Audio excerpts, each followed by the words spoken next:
Hey you guys, this is Eliatan coming to you from Final Fantasy Brave Exvius, and FFBE has just been a really great game, and I've really enjoyed it. It had a couple of hiccups in August where I felt like the mechanics were going a little bit crazy, but I think they've cleared up most of it by now, and the company is very responsive to issues that are going on, so they know that things are happening and they do try to address them, which I always appreciate because not all gaming companies are that great about that type of stuff. And it's a mobile game, free to play, so I guess I've been more into mobile games lately. I haven't been playing as much Pokemon Go lately just because there hasn't been any updates. It's really hard to level as you get into, the mid-20s, so I was just like, forget about it. So once they update, maybe I'll check out more Pokemon Go, but right now the game has been sort of stagnant, so I haven't really played as much. But here with FFBE, they're constantly putting out new story content and things. So up to this point, we've had 3 islands. Let's see here.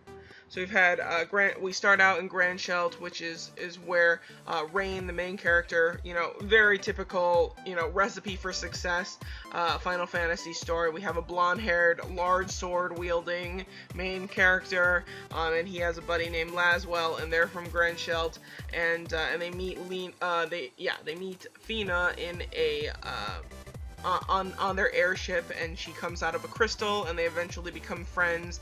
But Fina has amnesia. She can't remember anything from her past, and so they, at least a good portion of the series is just running of the story so far is running around trying to find Fina because she keeps on wandering off, and then the rest of the story sort of revolves around trying to find these crystals and whatever's going on with those, because Veritas, or this dark armored man, is definitely going after the crystals, and so there seem to be some mysterious powers going on and some not so great things.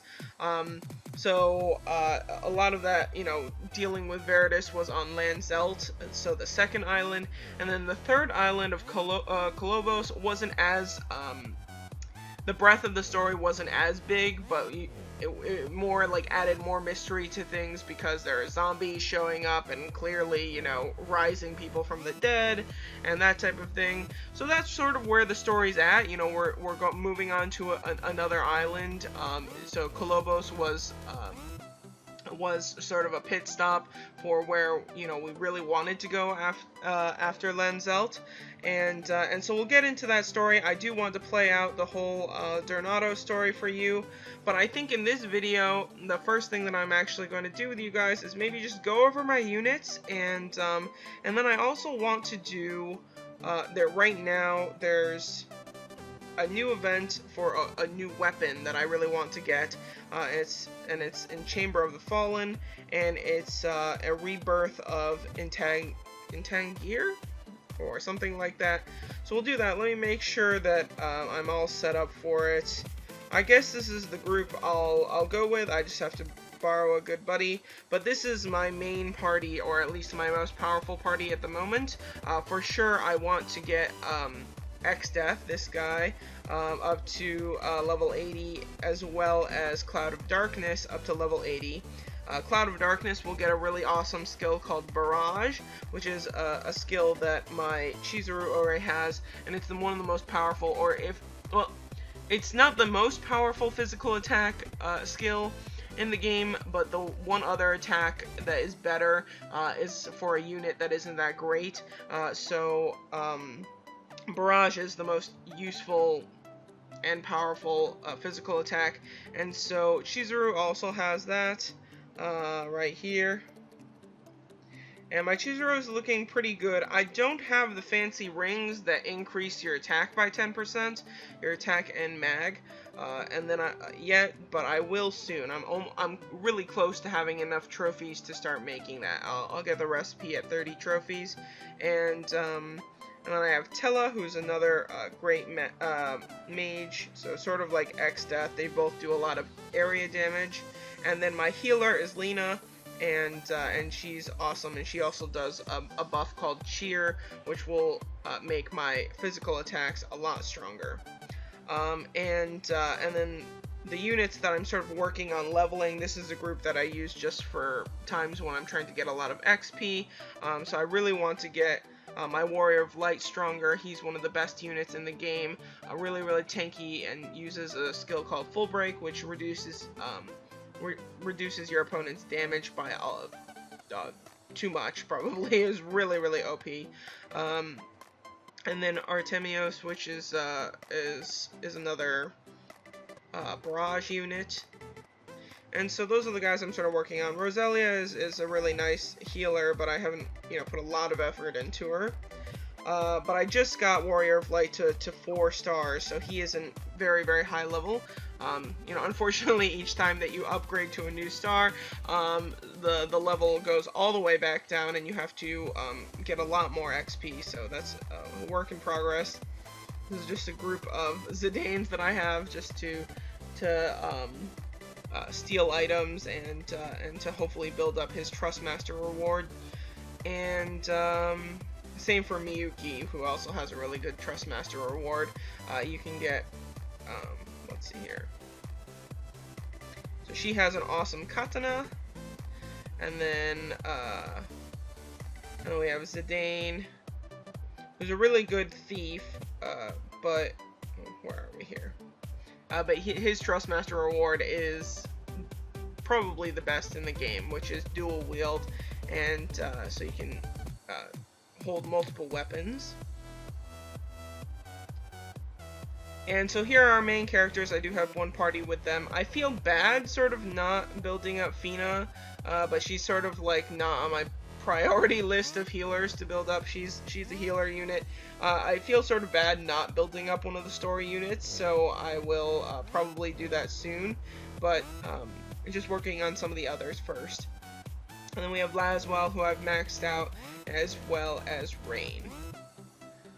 So anyway, for what I'm doing here, to get this fancy sword that I want, I think I'm going to go with this group, and then also the only friend aspect to this game is borrowing your friend's units. So you can friend people, and you can borrow one unit into your party for most things in the game.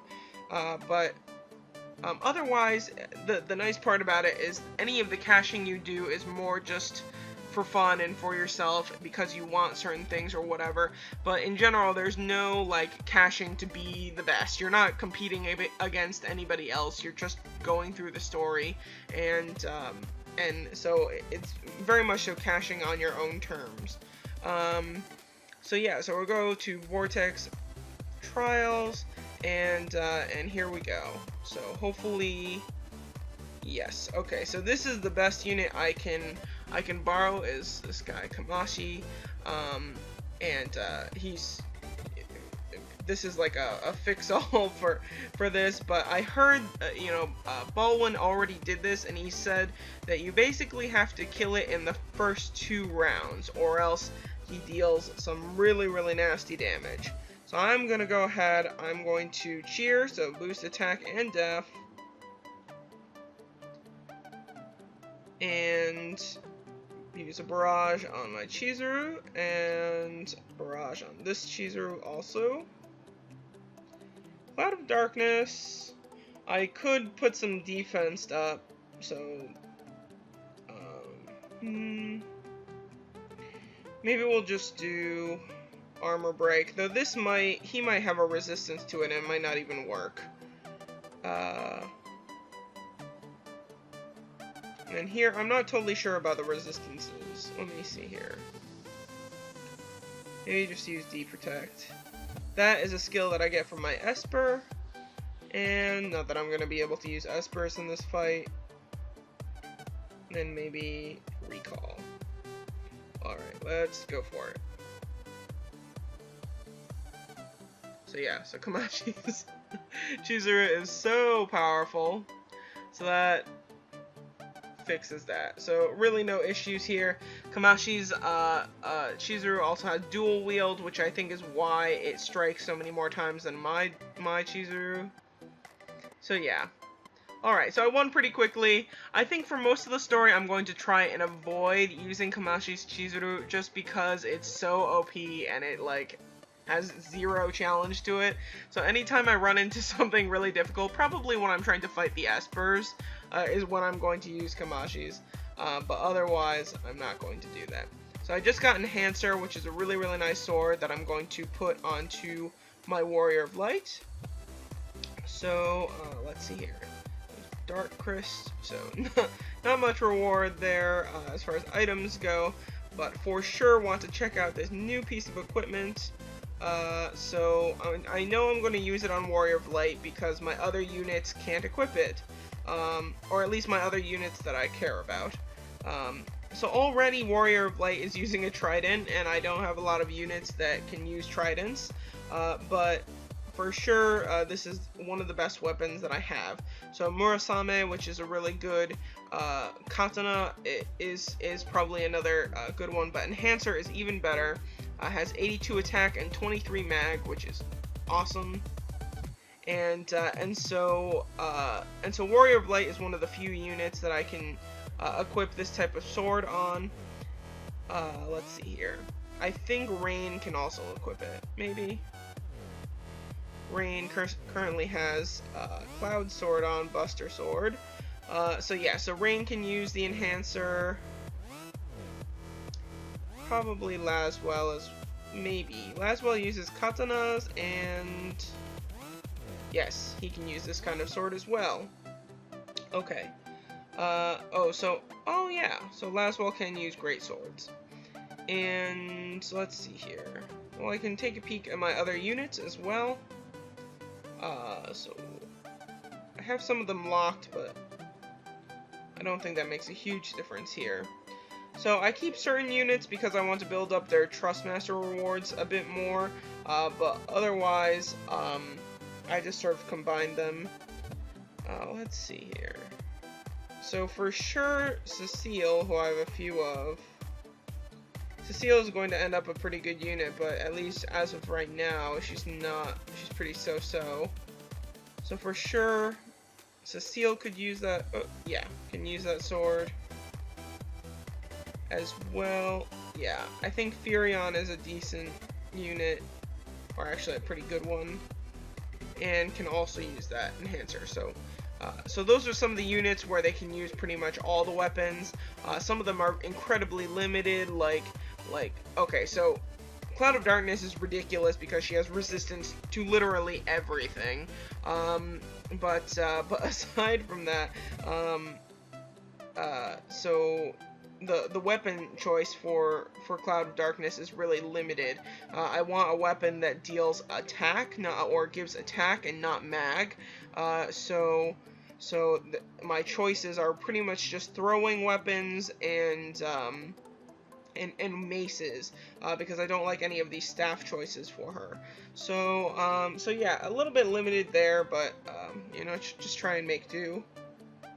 Alright, well, I think that's about it for right now, and I think the rest of my videos I'm going to continue on the story. So that's just a little introduction to Final Fantasy Brave Exvius. I highly encourage you guys to check it out if you like Final Fantasy, if you like RPGs, or if you just want a cute mobile game to sort of bum around and play on your free time whenever you can. You know, even though the energy builds up, you know, over time, it is a pretty easy game to just sort of take it or leave it. It's not like you have to babysit it a lot, and of course, because it's a turn-based RPG, it's not like you can't, you know, pause and do something else. So it's not one of those like really high maintenance mobile games. And if you guys want to friend me, especially if you're just getting into the game, you definitely want a powerful friend who can where you can borrow their unit whenever there's something sort of difficult to do, then you guys can add my player ID. So if you go to search for friend, you can add in this number and add me, and then just put something in the comment section saying what your screen name is, just so that I know, you know, to add you.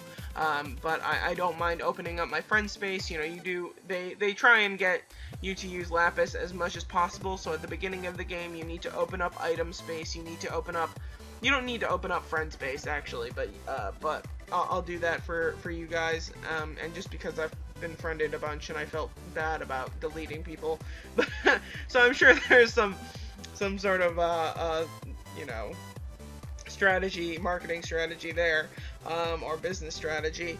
So you do need a lot of lapis for opening up item space and equipment and maybe eventually unit space.